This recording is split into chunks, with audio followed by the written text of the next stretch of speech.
Awalnya mau di-review terpisah ya sebelum di-compare, tapi ternyata setelah coba langsung banyak hal yang sama. Nggak cuman spesifikasi secara kertas doang gitu. Sehingga kalau di-review terpisah sebelum compare takutnya tuh jadi repetitif gitu. Nah, jadi di video ini tuh dibahas ya, mending mana Realme 11 Pro atau Realme 11 Pro Plus. Apakah kita tuh gak layak ya buat beli yang paling mahal yang si 11 Pro Plus, atau mending yang murah aja ya si 11 Pro? Atau juga malahan gak layak buat beli keduanya ya? Oke, di sini Fadil langsung aja kita compare.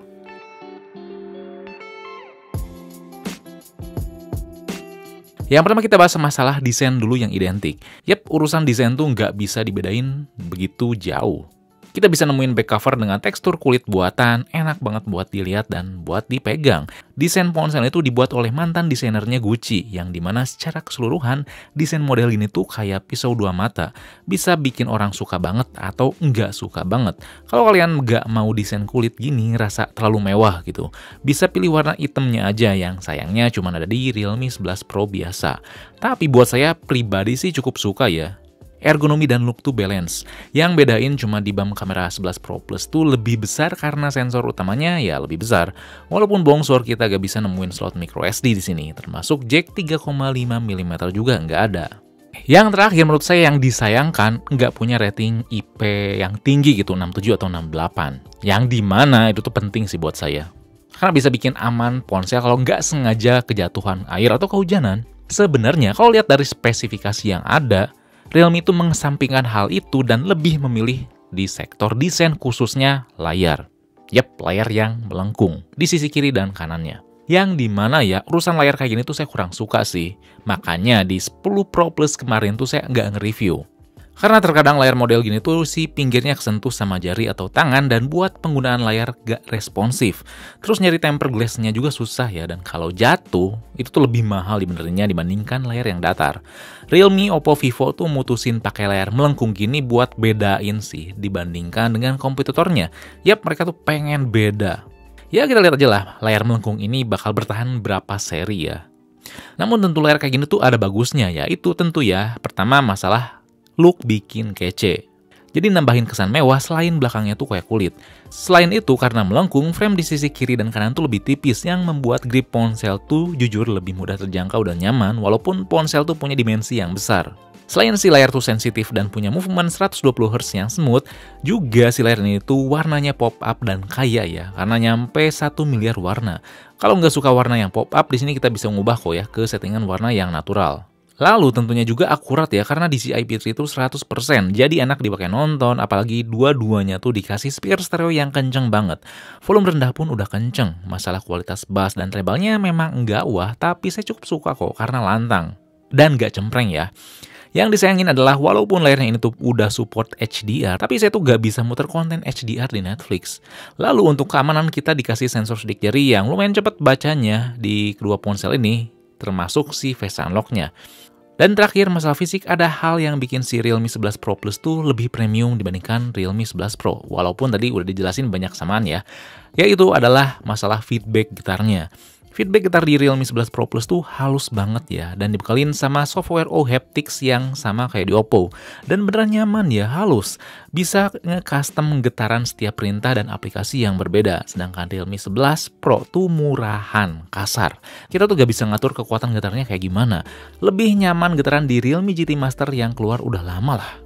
Dan getaran ini tuh ngaruh juga ke penggunaannya ya. Getaran halus tuh lebih enak ya di sensasi jari kita. Ngetik lebih nyaman, penggunaan lebih cepat, setiap sentuhan tuh lebih oke lah. Tapi kalau getaran kasar tuh ya bikin ponsel kerasa murahan. Dan terkadang kalau ngetik tuh jadi kerasa ada delay. Buat sebagian orang masalah getaran tuh mungkin sepele, tapi percayalah, hal ini tuh bikin premium ya si Realme 11 Pro Plus. Nah, fitur lainnya sama-sama punya Wi-Fi 6 yang kenceng dan stabil, Bluetooth 5.2 yang emang sih sayang ya belum 5.3 yang terbaru, tapi udah oke lah 5.2 ini. Dan tentu ada NFC. Nah, urusan software ada yang berbeda nih, saya bahas yang bedanya dulu ya sebelum samanya. Karena lebih banyak yang sama. Pertama, si Realme 11 Pro Plus tuh punya Omoji, kayak Mimoji-nya Apple, dan buat saya tuh gak penting sih. Terus di Realme 11 Pro Plus ada fitur battery health yang sangat kepake ya. Yap, buat ngeliat kesehatan baterai kita tuh gimana. Ingat ya, kalau ada ponsel di settingan bawaannya ada battery health itu tuh pasti akurat. Jangan ngacu ke aplikasi pihak ketiga kayak EQ Baterai. itu tuh gak akurat. Lalu di Realme 11 Pro tuh aplikasi bloatware-nya lebih banyak ya dibandingkan Pro Plus, yang sebenarnya bisa dihapus sih, cuman ya bikin ribet di awal aja. Nah, yang samanya cukup banyak ya, mulai dari RAM tambahan yang gimmick, terus ada bisa ngatur warna di layar ya kayak tadi yang dibilangin, video color boost buat ningkatin warna waktu nonton video tertentu, tapi ini tuh bikin baterai boros. Ada juga app cloner buat nge-cloning aplikasi, disable sistem apps yang bisa nge-disable berbagai sistem aplikasi yang sayangnya belum bisa nge-disable semua aplikasi sistem. Salah satunya ada SMS. Kita tuh aplikasi SMS ada 2 ya. Ini tuh risih sih.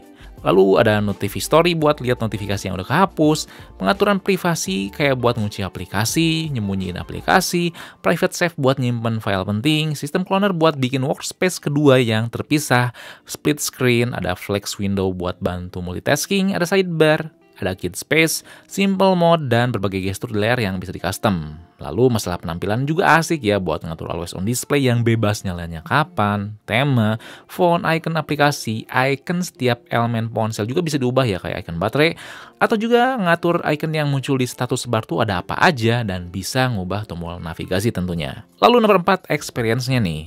Tentu ya, walaupun kedua RAM di ponsel itu beda, experience-nya tuh nggak beda jauh, terutama masalah software. Walaupun banyak fitur, penempatannya tuh apik banget, rapi, nggak kayak brand sebelah. Nggak salah sih, ColorOS tuh dijadiin pondasinya Realme UI dan Oxygen OS. Kayak buat nge-custom penampilan, disimpan di satu tempat ya, begitupun masalah privasi. Dan status barnya pun saya suka, walau banyak pilihannya tetap rapi. Kayak misalkan muter musik bakal ada di bagian atas ya, nggak nyampur sama notifikasi pesan di bawah. Kalau landscape juga si status barnya tetap rapi ya. Si shortcut fitur sama notifikasi itu terbagi 2 dengan rapi. Jadi Realme UI yang ada tuh bisa mengemas fitur yang ada dengan baik, termasuk eksekusinya juga apik. Dan yang harus kalian tahu ya, si Realme UI di kedua ponsel ini tuh sama ya. Sampai update-annya pun sama. Pokoknya kalau kalian tuh pakai kedua ponsel ini, urusan performa tuh sama aja, termasuk experience-nya ya, terlepas masalah feedback getar yang ada. Padahal saya coba RAM-nya tuh beda ya, yang satu 8GB, yang satu 12GB. Kerjaan keseharian, ringan, sampai game tuh oke. Juga tentunya suhunya tuh adem. Emang kerasa naik sih, karena kan performanya ganas, tapi lebih stabil dibandingkan Snapdragon 778G. Yang dimana kan si Snapdragon 778G adalah chipset yang hampir setara dengan si Dimensity ini. Lebih tepatnya Dimensity ini tuh masih di bawah dikit sih. Saya main game ya dengan settingan performa tinggi ya di Genshin Impact. Saya setting di high 60 fps. Main selama 25 menit tuh cukup oke ya. FPS ada di kisaran 20-40. Frame dropnya kerasa wajar pas ada banyak objek yang bergerak. Sensitivitas pun tentu baik di sini. Cukup enak ngegamenya. Ditambah tadi kan speakernya yang oke banget. Lanjut main PUBG ya di mode performa tinggi juga. Extreme smooth tuh kerasa stabil. Main PUBG di sini tuh sayang ya belum support 90 fps sih. Tapi tetap oke lah si experience-nya. Main Genshin Impact baterainya tuh habis 9%, sedangkan PUBG 6% aja. Jadi baterainya tuh bisa dikatakan solid ya. Pemakaian intens dengan ngegame kisaran 2 jaman, buka berbagai aplikasi, kamera, 90% tuh bisa ngasih screen on time 6 jaman. Di kedua ponsel ini tuh sama aja. Yang bedain cuma di pengisiannya. Ngisi 90% pakai casan 100 watt di 11 Pro Plus tuh butuh waktu 24 menit aja. Sedangkan di 11 Pro biasa butuh waktu setengah jam lebih lama. Dan kita bisa pakai casan 100 watt di 11 Pro biasa ya. Tapi tentu ya keluarnya cuma 67 watt. Nggak akan jadi 100 watt, oke? Dengan performa dan experience yang diberikan ya, bisa dikatakan Realme 11 Pro series ini tuh nggak cuma modal cantik atau desain doang sih. Tapi performanya tuh bisa dikatakan cukup baik. Walau ada beberapa hal yang kurang ngigit gitu. Kurang ngigitnya ini bisa dikatakan karena chipsetnya baru ya, Dimensity 7050. Harus nunggu beberapa kali update lah. Nah, bicara masalah chipset nih ya, saya pengen ngomongin ini di poin berbeda ya. Karena takutnya ada yang ketipu. Jangan ketipu ya. Kalau masalah penamaan kan keren gitu ya, ribuan itu, 7050. Beda jauh ya dibanding pendahulunya 700. Atau juga beda jauh ya dibandingkan Dimensity 1080, 920, 900, dan lainnya. Keren kan gitu. Apalagi kalau dibandingkan dengan yang chipset Snapdragon masih ratusan gitu. Kan secara nama ini pasti dong lebih tinggi. Tapi ya itu cuma nama aja. Kalau kalian simak baik-baik speknya secara kertas, arsitektur dan kemampuan si chipsetnya itu sama kayak Dimensity 1080. Nggak ada bedanya. Lalu kalau kalian tuh simak baik-baik, si Dimensity 1080 yang dimana katanya itu kan penerus Dimensity 920, perubahannya tuh nggak signifikan ya. Beda clock speed GPU-nya yang kencang 150 MHz aja. Oke, jadi buat pengguna Realme 9 Pro Plus yang pakai Dimensity 920 jangan ngerasa ciut ya di seri ini yang pakai Dimensity 1000-an itu. Sebenarnya penamaan jomplang kayak gini tuh gak di MediaTek doang sih, yang ngasih embel-embel nama atau branding lebih besar atau lebih mewah tuh gak cuman masalah chipset doang, ponsel doang, banyak hal di luar sana yang kayak gini. So kalau kalian tuh lihat berita atau nonton di internet ada suatu teknologi yang baru, yang dimana itu tuh penerus dari teknologi sebelumnya, jangan langsung kemakan marketing, jangan langsung kemakan hype gitu. Selain simak baik-baik, kalian juga harus cari tahu sendiri gitu. Takutnya kalian tuh malah jadi ngerasa ciut punya teknologi yang lama dan buru-buru ya buat beli teknologi yang baru, padahal tuh sama aja atau malah gak beda jauh gitu. Sekali lagi jangan kemakan marketing atau nama doang, lihat di dalamnya. Jangan lihat sampul doang. Kayak yang terakhir masalah kamera nih, ini cukup menarik ya, karena ini tuh bisa dikatakan di awal, kedua ponsel itu karakteristiknya berbeda ya, bukan cuma persoalan resolusi doang. Kayak kita lihat gambar pertama ya, di kue-kue indoor ini, sekilas nggak beda jauh ya, namun kalau dilirik baik-baik, Realme 11 Pro Plus tuh bisa nangkep bayangan yang lebih cerah ya dibandingkan 11 Pro biasa, yang berarti memang 200 megapiksel yang ada tuh pandai dalam mengambil cahaya lebih banyak. Tapi kalau model outdoor kayak gini sama-sama baik sih, nggak bisa bedain banget ya detailnya. Baik, fokus sama-sama cepat, dan kalau ngeklik tombol shutter tuh sama-sama gercep gitu walaupun ratusan megapiksel. Lalu kalau kita zoom 2 kali, ini digital zoom ya, bukan optical. Realme sih bilangnya in zoom, dimana memang ini si in zoom tuh bukan digital zoom biasa ya. Tapi kalau kita ngetek, terus kita lihat ya langsung masuk ke galeri, ada sebuah pemrosesan gambar yang dimainin gitu, yang dimana mainin warna, detail, dan aspek lainnya supaya lebih bagus. Nah di Realme 11 Pro ditajeminnya tuh buat sebagian orang pasti suka ya, detailnya lebih dapat gitu. Namun terkadang memang dalam beberapa aspek tuh malah jadi over gitu, ngemainin detail atau aspek lainnya. Sedangkan 11 Pro Plus tuh lebih kelihatan natural. Di Realme 11 Pro Plus tuh punya lensa ultrawide ya, yang dimana menurut saya tuh gak gimmick atau asal ada doang. Karena cukup bagus ya, bisa ngambil dynamic range yang cukup baik. Sayangnya ya emang di Realme 11 Pro tuh masih punya gimmicknya, yaitu ya ada dua lensa yang sampah banget. Kalau outdoor juga terkadang Realme 11 Pro Plus bisa terlihat ambil cahaya tuh lebih baik ya, tapi gak begitu kelihatan dengan jelas. Dari tone warna jujur saya lebih suka yang Realme 11 Pro sebenarnya ya. Lebih warm dan lebih matang. Katakanlah di objek manusia ini, emang detailnya terlihat terlalu ditajemin, tapi tone warnanya tuh saya suka. Sedangkan Pro Plus lebih kelihatan natural. Detailnya pun lebih rapi, termasuk kalau mode portraitnya. Detail tetap rapi, gak terlalu tajam kayak di 11 Pro biasa. Ini tuh gak jelek loh, cuma masalah preferensi pribadi aja gimana. Makanya bisa dikatakan Realme 11 Pro series ini tuh bisa memisahkan kualitas kamera dengan baik ya, dengan keunggulannya masing-masing. Gak asal murah dan gak asal mahal. Perbedaan yang bakal jelas kelihatan sebenarnya kalau kita masuk di mode malam hari ya, atau di low light. Realme 11 Pro Plus lebih pandai dalam mengambil cahaya, noise lebih minim, dan detail tuh kejaga dengan baik. 11 Pro juga oke ya di harganya, karena saya tuh gampang ngambil gambarnya, gak gampang ngeblur karena ada OIS. Keduanya tuh solid ya di harga yang ada. Nah, untuk urusan selfie bisa dikatakan masih ranahnya Oppo dan Vivo sih. BBK Electronics masih nggak mau ngasih selfie yang oke di Realme. Keduanya standar aja ya urusan selfie, tapi saya lebih suka di Realme 11 Pro.